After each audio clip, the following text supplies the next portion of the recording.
Hey everybody, welcome back to another video. I hope you're having a fantastic day so far, and I hope you had an awesome weekend. My weekend was absolutely fantastic. I did the beer butt chickens on Saturday. They turned out the best chickens I've ever cooked. 100%, hands down, they were the best.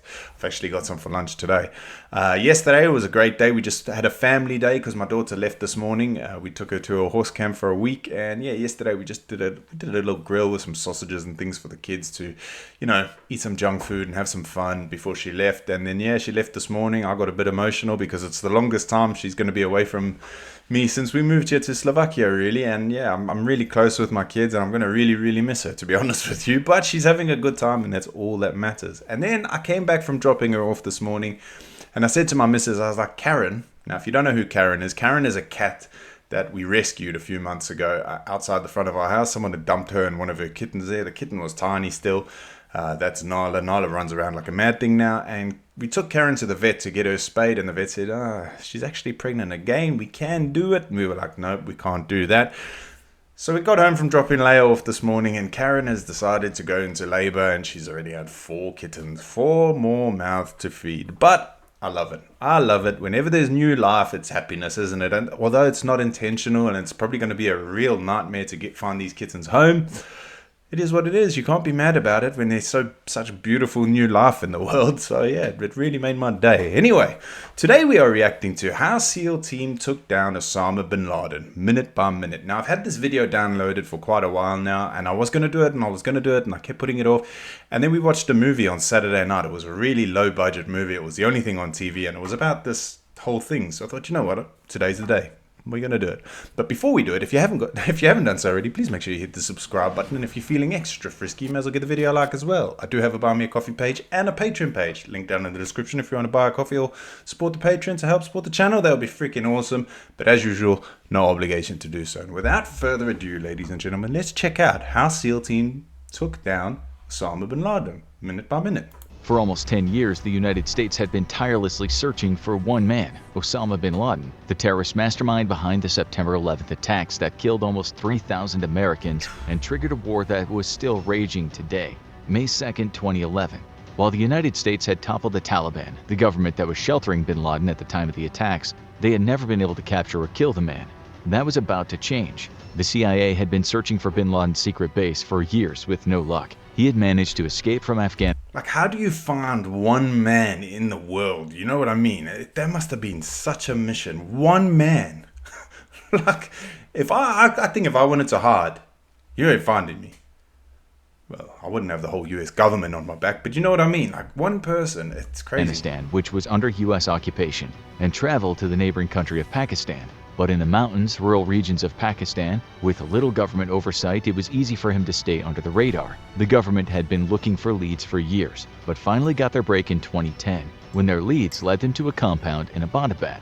They began taking surveillance footage of the compound and determining the best way to breach it. What followed was one of the trickiest intelligence gathering operations in US history. The compound was heavily guarded and in enemy territory. The US had to rely heavily on local help to gather intelligence, and over a period of months they spied on the 3-story building. They learned every detail about the building, but a lot was still missing. For one thing, the infamous terror leader was incredibly secretive, so secretive that they were never able to capture an image of him coming in or out of the building. So everything was still circumstantial. Like a ghost. But after an extended period of time, they were able to conclude that this was where Osama bin Laden was. Now it was time to take action. It was April. In the movie we watched, they found out that he was in that compound by a photo or surveillance of one of the guards. Now, I don't know if this is true or in the movie I was like, wow, if that's true, it was amazing. They had a photo or surveillance footage of one of the guards, and he was holding an AK-47. And one of the special investigator guys who was analyzing it on the computer managed to tell that it was the same weapon that bin Laden was last pictured with in one of his videos. So I don't know how true that is or if it's even anywhere near the truth, but I was like, whoa, if that's real, that's amazing. Like, how do you clock that? April 29th, when President Obama was briefed on the details of the operation. Many within his security team were skeptical about the operation. After all, if it went wrong, top US troops would either be killed or remain trapped behind enemy lines. Not only would this be a disastrous loss of life, but it would potentially expose many of the US's biggest secrets if they were interrogated and forced to reveal classified info. And with the doubts that bin Laden truly was in the compound, Many didn't feel it was worth the risk. Ultimately, the president disagreed, and he gave the okay to the operation that would become Operation Neptune Spear. And the people carrying it out would be the best of the... All the operations that I've seen and I've watched so far have always got a cool name, haven't they? Neptune Spear. That's such a cool name. Become Operation Neptune Spear. And the people carrying it out would be the best of the best. Meet SEAL Team 6, an elite squadron of the highly trained Navy SEALs. They answer directly to the Joint Special Operations Command and carry out some of the most highly classified operations in the U.S. government. These include hostage rescue, special espionage missions, counterterrorism, targeting of enemy infrastructure, and direct action against the deadliest of U.S. enemies, like Osama bin Laden. They would be briefed on the mission, which would be classified as capture or kill. Officially, the U.S. has the policy of never killing an enemy who had already surrendered, but no one involved in the mission had any delusion that Osama bin Laden would ever surrender. And to pull this off, they had to implement some risky strategies. The planning had been going on for the better part of a year, since the intelligence reports started coming in, and many strategies had been considered. The easiest would have been a joint operation with Pakistani military forces, but the Pakistani government wasn't exactly friendly, and the U.S. was worried that bin Laden could be tipped off in advance. The U.S. also considered striking at the compound with stealth bombers, which could atomize bin Laden, but there would be no way of following up to ensure he was already dead, and the tricky terror leader had managed to escape U.S. operations before. So instead, the government decided to go old school. SEAL Team 6 would be flown in using modified Black Hawk helicopters. SEAL Team 6 are just amazing, aren't they? We've done a couple reactions featuring SEAL Team 6 featuring, it's like they're some music band, but you know what I mean. And they are just unbelievable, like, they are the elite, the best of the best, aren't they? It's just crazy how skilled and the size of the kahunas those guys have on them. Old school. SEAL Team 6 would be flown in using modified Black Hawk helicopters that were designed to be quiet and would be able to fly in under enemy radar.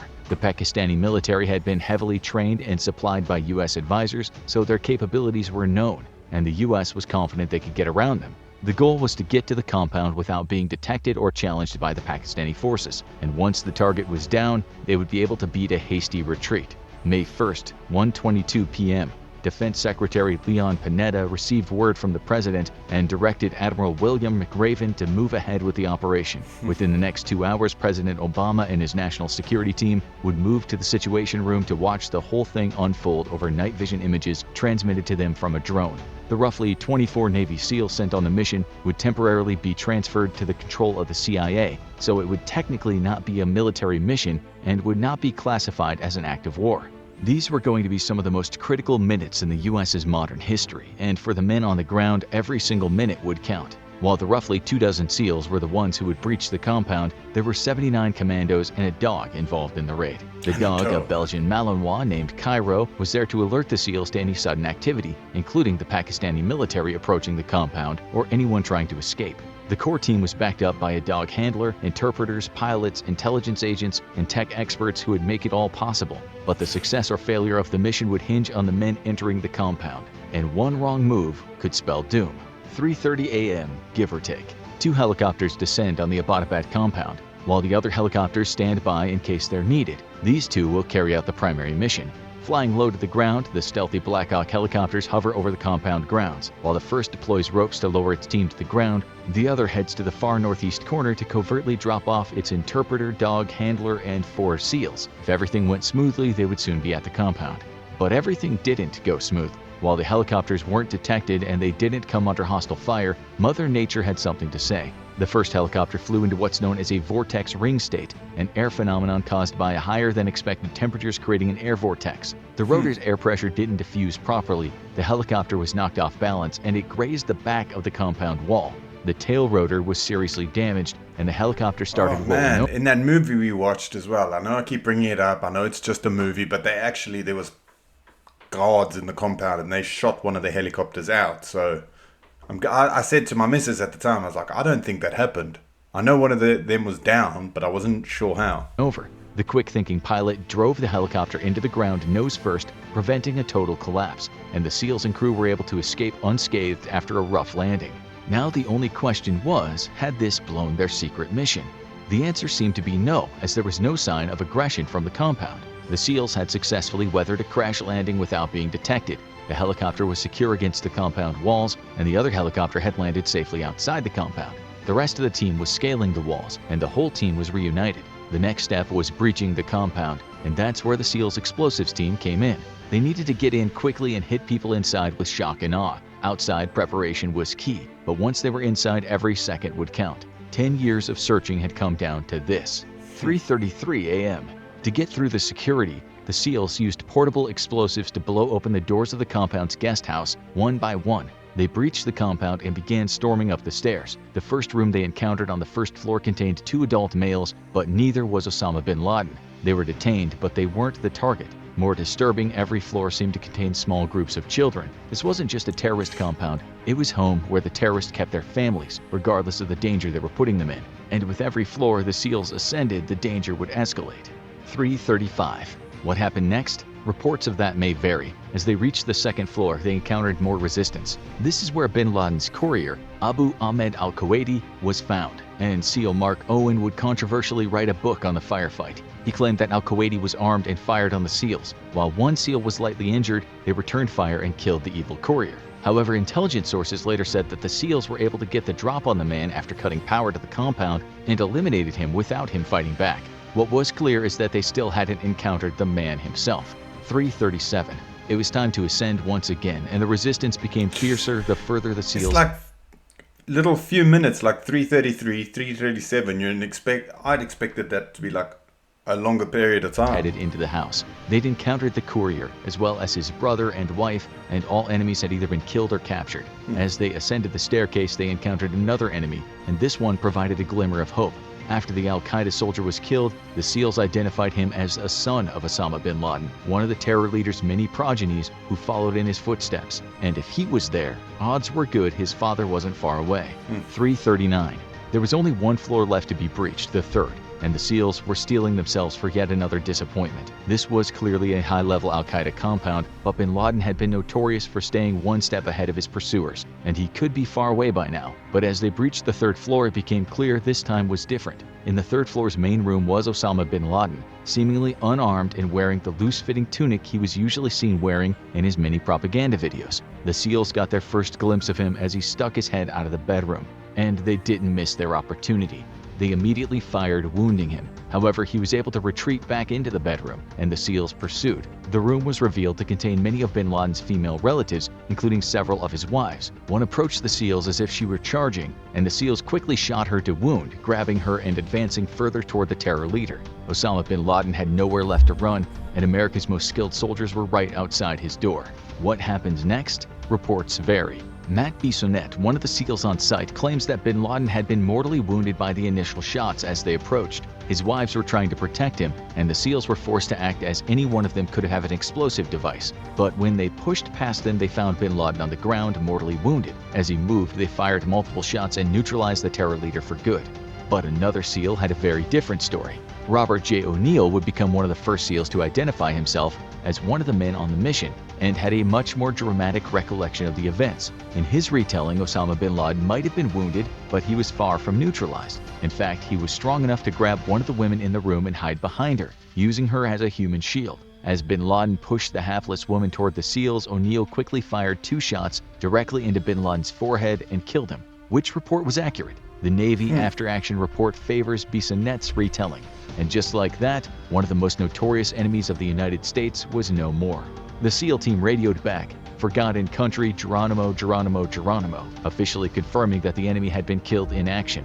The entire affair had taken less than 15 minutes from landing to the elimination of Osama bin Laden, one of the most efficient operations in U.S. military history, and had been completed without a single death or serious injury to the entire Navy SEAL team. Watching from the Situation Room, President Obama uttered the words the entire White House team had been waiting to hear: "We got him." But the mission wasn't over just yet. 3:55. The SEAL team members quickly sprung into action, securing bin Laden's body and moving it downstairs. They would be exiting shortly, but there was still some extensive cleanup work to do. The compound might be a source of vital intelligence, and they thoroughly searched the room and surrounding area. They found 2 weapons in the room, an assault rifle and a pistol, but the efficient team had managed to neutralize bin Laden before he could reach them. They weren't loaded, indicating the al-Qaeda leader was not expecting a firefight. But what to do about the other residents? Almost everyone who had engaged the U.S. troops with weapons had been killed, but the compound was full of civilians. The U.S. had no desire to take all the women and children found there into custody, so they non-violently restrained them and left them outside the compound to be found by Pakistani forces. Most didn't put up any resistance, besides the injured wife of bin Laden, Amal Ahmed Abdul Fattah. She berated the SEALs in Arabic for the entire duration of the cleanup mission, and it seemed the Yemeni woman was a true believer in her late husband's mission. She, like most of the people found there, would eventually be deported from Pakistan back to their home countries in the Middle East. And now it was time to make a clean getaway. 4:05. Bin Laden's body and every important piece of intelligence or evidence had been secured. Taking what they needed, the first helicopter was loaded and primed for takeoff. Much like the landing, this was a low takeoff to avoid detection. For those back in the US, the SEALs were heroes, but this was an unauthorized mission, and it was unlikely the Pakistani forces would be grateful if they were caught there. But much like the first time, SEAL Team 6 pulled off a perfect getaway and exited the compound. But there was one more matter to attend to. 4:08. The damaged Black Hawk helicopter that crashed into the compound would not be leaving through the sky, and Pakistani forces would be there shortly. The chopper contained vital information about U.S. military capabilities, because it wasn't just a standard helicopter and had been outfitted with stealth features. So before they departed, the troops used the same portable explosives like the one they'd used to breach the compound, and gave their fallen chopper an explosive send-off. This only took minutes, and soon one of the backup helicopters brought on the mission arrived, scooping up the remaining SEALs and flew them off to join the first helicopter. The mission was over, and now it was time for a long ride. 5:53. The ride back was over an hour and a half, more than 3 times the length of the mission that killed Osama bin Laden. But now that it was over, they had to get back to safe territory, back in US-occupied Afghanistan, where the Americans had been fighting since the days after September 11th terror attacks. While it was unlikely the Pakistanis would fire on a US chopper if it was detected, a stealthy escape would go much smoother. So the US troops had some disinformation efforts. As the various explosions led to crowds before takeoff, an Urdu-speaking American military officer claimed it had been a Pakistani operation being carried out at the compound and to keep their distance. It worked, and the Americans landed safely at Bagram Airfield, carrying the body of Osama bin Laden. Now it was time to deal with the aftermath. 7:01. Back at the White House, the celebration was tempered by one question. Was it really him? Bin Laden was infamous for using body doubles, and there had been multiple times where it was thought he had been killed, only for it to turn out to be a feint. Yeah, that's what I read as well, that he had like stunt double type things, people who looked exactly like him. It's crazy. So everyone waited anxiously for the results of the preliminary examinations of the corpse, and over an hour after the SEALs arrived in Afghanistan, a new report came in indicating that the notorious rogue was actually dead. This time, the United States had gotten their man, and the American public was about to find out. It was the evening of May 1st when word started going around that the president was going to be making a speech on TV that night. Usually, when Barack Obama made a planned speech, it was early in the evening during prime time, often to the annoyance of everyone who was trying to watch their favorite TV show. But this unplanned speech on short notice was different, and political watchers kept waiting until the president ascended the podium at less than half an hour to midnight. And as soon as he opened his mouth, people knew this was big. 11:35. Tonight, I can report to the American people and to the world that the United States has conducted an operation that killed Osama bin Laden, the leader of Al-Qaeda and a terrorist who is responsible for the murder of thousands of innocent men, women, and children. As the president paid tribute to the many who died in bin Laden's terror attacks, a spontaneous celebration erupted around the country. It was just short of 10 years since the September 11th terror attacks, and many Americans lived in fear of the next attack. As word got around, large groups of fans attending sports games screamed in joy. Democrats exulted in the biggest foreign policy win of the Obama presidency, and Republicans celebrated the end of an enemy while wondering if they should even bother running against him next year. And there was only one thing left to do. 12:59. It was a little over an hour after President Obama's speech, and the troops had one major piece of business left to attend to: what to do with Osama bin Laden's body. The terror leader had been fully tested and examined, and they were sure he was their guy. He had been checked for any vital intel, and the body had no more secrets to give up. The only thing left to do was dispose of the body, but there was one problem with that. No one wanted him. Bin Laden was wanted in just about every country on the planet, and even countries where he had sought refuge, Pakistan and Afghanistan, considered him an outlaw. No country would want to give him a grave, because it would be a massive target for radical activity. No one wants to have an Al-Qaeda pilgrimage in your country every year, so why not just cremate his body and be done with it? Cremation is against Islamic tradition, and as hated as the terror leader was, the government still wanted to respect his faith. No need to anger his followers any more than they already were, given that their leader had just been eliminated. Fortunately, there was an alternative. Bin Laden's body was loaded onto the aircraft carrier Carl Vinson, and the U.S. government called the government of Saudi Arabia for approval to dispose of the body. He was a Saudi citizen after all, and the Saudis were important allies of the U.S. government at the time. And the Saudi response was, "We don't care what you do with him, just don't make it our problem." The plan to bury Osama bin Laden at sea was approved, and the body was treated with Muslim religious rites. There was even a brief reading of Arabic religious statements, at which point the body was draped in a white shroud. I knew that he was buried at sea, let's put it that way. I didn't realize there was so much. I thought it was just a way to dispose of it, so fair play. Placed in a bag loaded with hundreds of pounds of iron chains and placed on a wooden board. As the board was tilted forward, bin Laden's body slipped into the sea, ensuring the terror leader would never have a grave that could be visited by loyalists or targeted by enemies. And now that the entire operation was over, there was only the cleanup to attend to. It was roughly 3 a.m. local time in Pakistan when the army chief received a phone call informing the country of the operation that took place in their borders. The chairman of the Joint Chiefs of Staff filled him in on the details and likely smoothed over some angry words. While there was some brief dispute of whether any Pakistani forces had been involved, the government denied this, and reports stated that the Pakistani planes which scrambled to the location had only arrived after the U.S. forces had departed. This is not where the aftermath ended, though. The raid that killed Osama bin Laden had played out over less than an hour, but the follow-up would span years. Controversy centered around the legality of the raid on foreign soil. Although the laws passed after 9/11 gave the U.S. wide latitude to eliminate threats abroad, Pakistan wasn't pleased with the U.S. operating on their soil, and the U.S. wanted to know more about bin Laden's network of support in Pakistan. Neither got too many answers. Conspiracy theories persisted about bin Laden's being alive, although the U.S. government releasing some photos of the terror leader's corpse largely put those to rest. And there was one more inevitable act. Once the operation was partially declassified, various members of the team started putting out memoirs. Some varied in details, and most made the person writing the book out to be the hero. So naturally, it wasn't long before Hollywood came calling. Only a year and a half after the death of Osama bin Laden, the movie Zero Dark 30 was released, and its pick for the hero was a fictional intelligence analyst played by Jessica Chastain, because it wouldn't be a key moment in American history without Hollywood putting its own spin on it. Want to know more about this famous... As per bloody Hollywood. Yeah, that was pretty deep. Like, I didn't realize it went as deep as it did, to be honest with you. I knew it was quite a serious operation, obviously, but holy smokes, like, to land in there and get it all done and dusted before the other government even knows you're there is insane, isn't it? Anyway, guys, I know it's a long one. Thank you so much for watching. Have an amazing rest of your day, and I will see you all in the next video. Peace.